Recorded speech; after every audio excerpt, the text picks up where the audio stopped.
Love ಜಿಹಾದ್ನ ಕಥೆಯನ್ನು ಒಳಗೊಂಡಂಥದ್ದು Kerala story.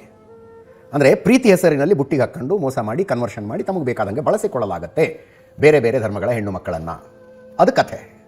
ಇದು ಕೇರಳದ ಹೆಸರು ಕೆಡಿಸೋ ಪ್ರಯತ್ನ ಅಂತ ಕಾಂಗ್ರೆಸ್ಸು, ಕಮ್ಯುನಿಸ್ಟರು, ಪಕ್ಷದ ಹೊರತುಪಡಿಸಿ ಜಾತ್ಯತೀತರ ಅನ್ನಿಸಿಕೊಂಡವರು ಅವರೆಲ್ಲ ಅವ್ರದ್ದು ವಾದ.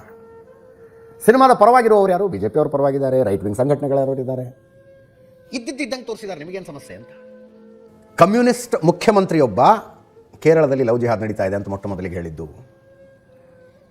ಆ ನಂತರ ಚರ್ಚ್ಗಳು ಹೇಳೋದಕ್ಕೆ ಶುರು ಮಾಡಿದ್ವು. ಅದನ್ನು ಲಿಸ್ಟೇ ಇದೆ ನನ್ನ ಹತ್ರ. ಸೈರೋ Malabar Catholic church, Christian association for social action, ಇವರು ಧ್ವನಿ ಎತ್ತೋದಕ್ಕೆ ಶುರುವಾಗಿದ್ದು. ಮುಸ್ಲಿಮೇತರ ಸಮುದಾಯದ ಹೆಣ್ಣು ಮಕ್ಕಳನ್ನು ಆಮಿಷ ಒಡ್ಡಿ ಬಲೆಗೆ ಬೆಳೆಸ್ಕೊಂಡು ಮತಾಂತರ ಮಾಡಿ ದುರ್ಬಳಕೆ ಮಾಡಿಕೊಳ್ಳಲಾಗ್ತಾ ಇದೆ ಅಂತ. ಇದು ಒಟ್ಟಾರೆಯಾಗಿ ಹೆಂಗೆ ಬಿಂಬಿತ ಆಗಿದೆ ಅಂದರೆ ಹಿಂದೂ ಸಂಘಟನೆಗಳು ಇದು ಮಾಡ್ತಿದ್ದಾವೆ, ಹಿಂದೂ ಸಂಘಟನೆಗಳ ಪ್ರೊಪಗಂಡ. ಆಮೇಲೆ ಇದು ಪ್ರೊಪಗಂಡ ಮೂವಿ ಅನ್ನೋ ಆರೋಪ ಇದ್ರ ಮೇಲೆ ಮೊದಲನೇದಲ್ಲ. ಇತ್ತೀಚೆಗೆ ದುರಂಧರ್ ಬಂತಲ್ರಿ, ಅದರಲ್ಲಿ ಏನು ಪ್ರೊಪಗಂಡ ಇತ್ತು ಹೇಳಿ ನನಗೆ.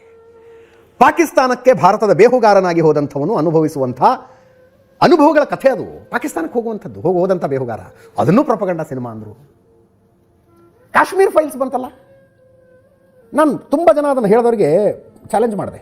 ಕಾಶ್ಮೀರ್ ಫೈಲ್ಸ್ನಲ್ಲಿ ತೋರಿಸಿರುವ ಯಾವುದಾದ್ರು ಒಂದು ಘಟನೆ ಅದು ನಡೆದಿಲ್ಲ ನಿಜವಾಗ್ಲೂ ಅನ್ನೋ ತೋರಿಸಿ ನನಗೆ ಅಂತ. ಒಂದು ಘಟನೆ ಅದು ನಿಜವಾಗ್ಲೂ ನಡೆದಿರಲಿಲ್ಲ, ಸುಮ್ಮನೆ ಸಿನಿಮಾದಲ್ಲಿ ತೋರಿಸಿದ್ರು. ತೋರಿಸಿ ನೋಡೋಣ. ಪ್ರೊಪಗಂಡ ಸಿನಿಮಾ. ಐ ಡೋಂಟ್ ಅಂಡರ್ಸ್ಟ್ಯಾಂಡ್ ಇದು ಪ್ರೊಪಗಂಡ ಸಿನಿಮಾ. ಹಾಲೋಕಾಸ್ಟ್ ಏನು ನಡೀತಲ್ಲ ಯಹೂದಿಗಳ ಮೇಲೆ ಜರ್ಮನಿಯಲ್ಲಿ, ಅದರ ಬಗ್ಗೆ ಒಂದು 100 ಸಿನಿಮಾ ಬಂದಿರ್ಬೇಕ್ರಿ. ಒಂದು ಸಿನಿಮಾಕ್ಕೂ ಈ ಪ್ರಪಂಚದಲ್ಲಿ ಯಾರೂ ಪ್ರೊಪಗಂಡ ಸಿನಿಮಾ ಅಂತ ಹೇಳಿಲ್ಲ, ಒಂದು ಸಿನಿಮಾಕ್ಕೂ ಹೇಳಿಲ್ಲ. ಅದೇನು ಇಲ್ಲಿ ನಡೆದ ದೌರ್ಜನ್ಯಗಳ ಕಥೆಗಳ ಸಿನಿಮಾಗಳ ಪರದೆ ಮೇಲೆ ಬಂದುಬಿಟ್ರೆ ಪ್ರೊಪಗಂಡ.